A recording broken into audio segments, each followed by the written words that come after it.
2024 లేదా 25లో డిగ్రీ లేదా బీటెక్ చదివారా? సాఫ్ట్‌వేర్ జాబ్ కోసం ఎదురు చూస్తున్నారా? అయితే కోడ్ జ్ఞాన్ 100 డేస్ కోర్సులో చేరండి. జాబ్ సాధించండి. నమస్కారం డాక్టర్ ఆశ్లేష గారు. నమస్కారం అండి. చాలా వరకు ఇప్పుడు పిల్లలకి సమ్మర్ హాలిడేస్ అండ్ నెక్స్ట్ ఈ ఇయర్‌లో ఒకవేళ వాళ్ళకి స్కూల్ నచ్చలేదనుకోండి, నెక్స్ట్ ఏ స్కూల్‌లో వెయ్యాలి అని ఆలోచిస్తూ ఉంటారు. ఇప్పుడు అంటే చాలా స్కూల్స్ ఉన్నాయి కాబట్టి ఇందులో వెయ్యాలా? ఇందులో వెయ్యాలా? ఇందులో గ్రౌండ్ ఉంది, ఇందులో లేదు అని ఇలా రకరకాలుగా పేరెంట్స్ అయితే ఆలోచిస్తూ ఉంటారు. మరి పిల్లల కోసం ఒక మంచి స్కూల్‌ని ఎంచుకోవాలి అంటే ఏం చూడాలంటారు మనం? చాలా కాంట్రవర్షియల్ క్వశ్చన్. కానీ చాలా కమెంట్స్ లో నన్ను కూడా అడిగాడు. మన వీడియో కమెంట్స్ లోను నా ఇన్స్టాగ్రామ్ లో కూడా చాలా మంది అడుగుతున్నారు ఈ క్వశ్చన్. ఎవరిని నొప్పించకుండా కొన్ని విషయాలు చెప్తాను. Sure madam. కాకపోతే ఈ వీడియో మేము బాగా రిచ్చు, మా పిల్లలు ఏమైపోయినా పర్వాలేదు, ఆ ఇంటర్నేషనల్ స్కూల్లో అంతే ఖర్చు పెట్టి నేను చదివిస్తాను, వాళ్ళకి అది సూట్ అవ్వినా సూట్ అవ్వకపోయినా నాకు సంబంధం లేదు, రేపు పొద్దున్న నా ఫ్రెండ్ వచ్చి ఏరా మీ అమ్మాయి ఏ స్కూలు అని అడిగితే నేను మా అమ్మాయి ఆ స్కూలు అని గర్వంగా చెప్పుకోవడానికే నాకు స్కూల్ తప్ప మిగతా విషయాలకి ఏం కాదు అన్న వాళ్ళకి ఈ వీడియో కాదు. Point to be noted. Rich, we don't care about what is going on inside. అక్కడ డ్రగ్సే యూస్ చేస్తున్నారా, సబ్స్టెన్స్కి అలవాటు పడ్డారా, వేరే ఇతర యాక్టివిటీస్ ఏమన్నా చేస్తున్నారా, అవి మాకు అనవసరం. మేము మాత్రం సొసైటీలో మంచి చెప్పుకోవడానికి మేము ఆ స్కూల్ అని చదివిస్తాం అన్న వాళ్ళకి ఈ వీడియో కాదు. 2, మా పిల్లలు ఏమైపోయినా పర్వాలేదు, ఐఐటి ర్యాంకు మాత్రం రావాలి అన్న వాళ్ళకు కూడా ఈ వీడియో కాదు. ఓకే, వాడు ఏమైపోయినా పర్వాలేదు, నాకు మాత్రం ఐఐటి నీట్లో కంపల్సరీగా ర్యాంక్ కొట్టాలి. వాడికి ఇష్టమా ఇష్టం లేదా, ఆ ఎబిలిటీ ఉందా ఎబిలిటీ లేదా, అంత ఐక్యూ నిజంగా ఉందా లేదా, కష్టపడగల ఆ పర్ఫార్మెన్స్ లెవెల్స్ తన సైకి సూట్ అవుతున్నాయా లేదా నాకు అనవసరం, కానీ ర్యాంక్ నా పిల్లోడికి మాత్రం ఫ్లెక్స్ మీద ర్యాంక్ పడిపోవాలి అన్న వాళ్ళకు కూడా ఈ వీడియో కాదు.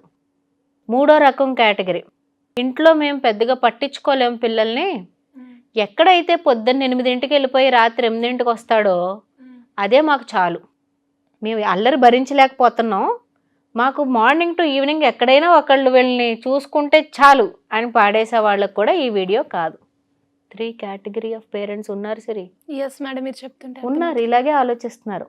ఆ కేసెస్ గురించి కానీ ఆ క్లయింట్స్ గురించి కానీ నాకు చెప్పడం ఇష్టం లేదు, ఎందుకంటే I'm really fed up with those people.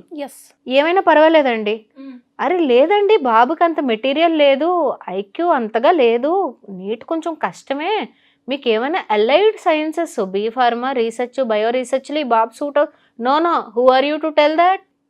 అయిపోతుంది, ఎందుకు రాదు, మా వాడికి అయిపోతుంది.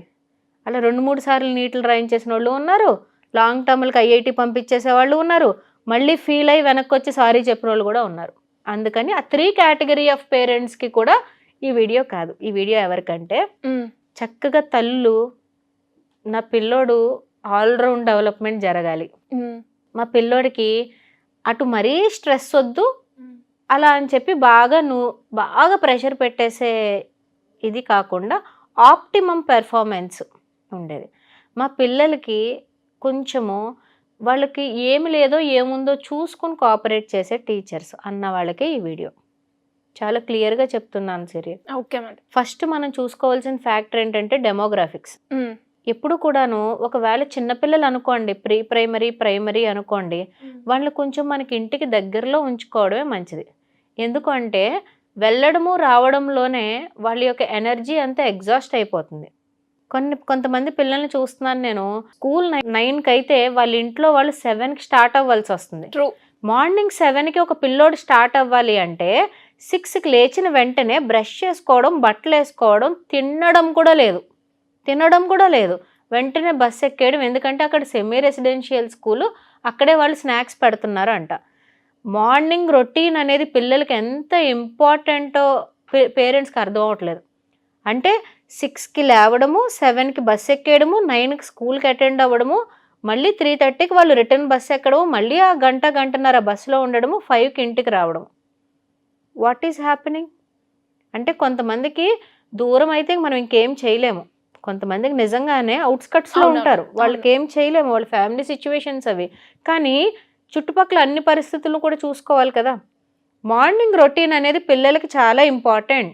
మార్నింగ్ లేచి హ్యాపీగా ఫ్యామిలీ టైం ఒక 10 మినిట్స్ అయినా క్లోజ్గా స్పెండ్ చేసుకుని మాట్లాడుకుని ఏదైనా ఒక చిన్న ఎక్సర్సైజో లేకపోతే ఒక చిన్న స్టడీ టైమో ఏదో ఒక ఫ్యామిలీ టైమో క్రియేట్ చేసుకుని పిల్లల్ని స్కూల్కి పంపించడం వేరు, హడావిడిగా 3 బాక్సులు టిఫిన్ బాక్స్ కొట్టేసి ఎకే అని పంపించేయడం వేరు. ఇది మనం ఒకసారి ఆలోచించుకోవాలి. టైం ఎప్పుడు కూడా ఎక్కడ ఎంతవరకు ఉండాలో అంతే ఉండాలి. ఇంట్లో ఎంత టైం ఉండాలి, స్కూల్లో ఎంత టైం ఉండాలి, ట్యూషన్లో ఎంత టైం ఉండాలి, గ్రౌండ్లో ఎంత టైం ఉండాలి, ఇవన్నీ కూడా ఈక్వల్ ఫ్యాక్టర్స్లో ఉండాలి.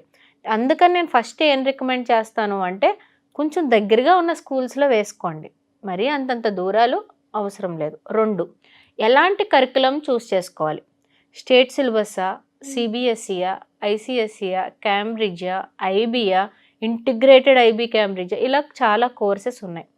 ఈరోజు లెర్నింగ్ లెవెల్ కెపాసిటీని బట్టి చూస్ చేసుకుంటున్నాం.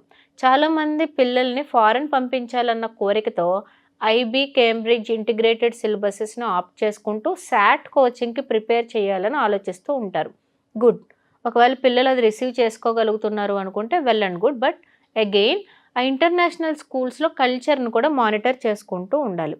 ఇక్కడ కేవలం పేరెంట్స్ నుంచి వాళ్ళకి దూరంగా ఉండడం కోసమే మేము బయటకు వెళ్ళిపోతాం, కంట్రీ దాటి వెళ్ళిపోతున్నాం అన్న మైండ్ సెట్ ఎక్కువైపోతుంది పిల్లలకి. అంతేకాని నన్ను ఇంత ఇంటర్నేషనల్ స్కూల్స్లో చదివిస్తున్నారు అంటే నేను ఇంత వృద్ధిలోకి రావాలి, అంత బిజినెస్ మైండ్ సెట్ రావాలి, అంత ఆంటర్ప్రీనియర్ మైండ్ సెట్ రావాలి, గ్రోత్ మైండ్ సెట్ ఉండాలి కాబట్టి నా తల్లిదండ్రులు ఇందులో చదివించాలనుకుంటున్నారన్న విషయాన్ని పిల్లలు గ్రహించట్లేదు. అందుకని అప్పుడప్పుడు కూడా ఒక్కసారి కల్చర్ ఎలా ఉంది అనేది క్రాస్ చెక్ చేసుకోవడం ఇంపార్టెంట్.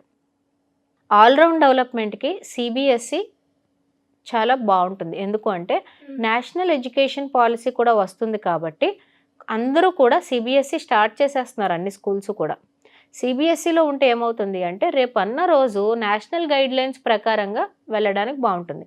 మా అబ్బాయికి చదువు రాదు కదా, సిబిఎస్ఈ అందుకుంటాడో అందుకోలేడో, సిబిఎస్ఈ అంటే కష్టమేమో కాదు. నేషనల్ ఎడ్యుకేషన్ ఎప్పుడు కూడా ఏం ప్లాన్ చేసినా కూడా సెంట్రల్ బోర్డ్ ఆఫ్ ఎడ్యుకేషన్ అది ఏం ప్లాన్ చేసినా కూడా ప్రతి లెవెల్ ఆఫ్ పిల్లల్ని, ఎవ్రీ లెవెల్ ఆఫ్ చైల్డ్ని దృష్టిలో పెట్టుకుని డిజైన్ చేస్తారు. అందుకే స్టేట్ సిలబస్ క్వశ్చన్ పేపర్ చూస్తే మీకు ఎక్కువ రిటర్న్ పార్ట్ అవి ఎక్కువ కనపడితే సిబిఎస్ఈ క్వశ్చన్ పేపర్ చూస్తే మీకు objective and matching, true or false kind of అసెస్మెంట్స్కి ఎక్కువ ప్రయారిటీ ఇస్తూ ఉంటారు. ఇంటర్నల్ మార్క్స్ కూడా సిబిఎస్ఈ, ఐసిఎస్ఈలో ప్రయారిటీ ఎక్కువ ఇస్తారు. ప్రాజెక్ట్ మార్కు కూడా ఇస్తూ ఉంటారు. అంటే చదువులో చిన్న చిన్న లోటుపాట్లు ఉన్న యాక్టివిటీ ఓరియంటెడ్గా కూడా మార్కులు సంపాదించుకోగల కెపాసిటీ సిబిఎస్ఈ, ఐసిఎస్ఈలో మనకి ప్రొవైడ్ చేస్తారు. ఓకే, బాగా న్యూమరికల్ ఎబిలిటీ ఉంది, బాగా లాజికల్ ఎబిలిటీ ఉంది, ఇంకా 90% అబోవ్ ఉన్నాయి ఈ 2. అలానే సైన్స్, మ్యాథ్స్ అంటే బాగా ఇంట్రెస్టెడ్గా ఉన్న వాళ్ళకి సిబిఎస్ఈ తీసుకున్న, స్టేట్ తీసుకున్న ఒలింపియాడ్ ఫౌండేషన్ ఉన్న క్యాంపస్ని చూస్ చేసుకుంటే బెటర్. ఏమవుతుంది అంటే 6th నుంచి కూడా ఆబ్జెక్టివ్ ట్రైనింగ్ బాగా జరుగుతుంది కాబట్టి, అంటే మన పిల్లోడికి ఫస్ట్ మనకి ఏమి ఇవ్వాలనుకుంటున్నాం, వాడికి ఏమి ఇంట్రెస్ట్ అనేది ఒక గంట కూర్చొని మాట్లాడుకోవాలి. కొంతమంది పిల్లలు బ్లైండ్గా మ్యాథ్స్లో ఏదో కొంచెం చిన్న కష్టం వచ్చిందని అసలు నాకు మ్యాథ్సే వద్దనేస్తారు. కొంతమంది బయాలజీలో టర్మినాలజీ టఫ్గా ఉందని చెప్పి బాబాయ్ నాకు అసలు బయాలజీయే వద్దనేస్తారు. అంటే పిల్లల్లో ఏంటి స్ట్రెంగ్త్, ఏది వీక్నెస్, ఎటు వెళ్తే బాగుంటారని ఒక్కొక్కసారి మనం కూడా డైరెక్షన్ ఇవ్వాలి. వాళ్ళ మాటల మీద బ్లైండ్గా వెళ్ళిపోకూడదు. అలా వాళ్ళు ఎలాంటి ఫ్యాక్టర్స్ పెట్టి డెసిషన్ తీసుకుంటారు అంటే ఆ 4 ఫ్రెండ్స్ ఎటు వెళ్తే అటు వెళ్ళిపోదాం అనుకుంటారు. 4 దేని గురించి గొప్పగా మాట్లాడితే దానికి ఇన్ఫ్లుయెన్స్ అయిపోతారు. మనం డెసిషను స్కూల్ అయినా కెరియర్ అయినా మనకున్న కాంపోనెంట్స్ని ఒకసారి అనలైజ్ చేసుకుని డెసిషన్ తీసుకోవాలి. చిన్న స్కూళ్ళు, పెద్ద స్కూళ్ళు ఏమీ లేవు. మన మెటీరియల్ ఏంటి, మనకు కొంచెం ఎక్స్ట్రా కరిక్యులర్ యాక్టివిటీ మీద ఫోకస్ చేస్తున్నారా, ఆ టీచింగ్ కెపాసిటీకి అంత నాలెడ్జ్ ఉందా, లేకపోతే ర్యాండమ్గా బోర్డు మీద రాసేసి చదివేసుకోండి అని ఓన్లీ డిక్టేషన్ నోట్స్ ఇచ్చేసి పంపించేస్తున్నారా అని ఒక్కొక్కటిగా ఒక్కసారి class room analysis and student రిసెప్టివిటీని చెక్ చేసుకోవాలి.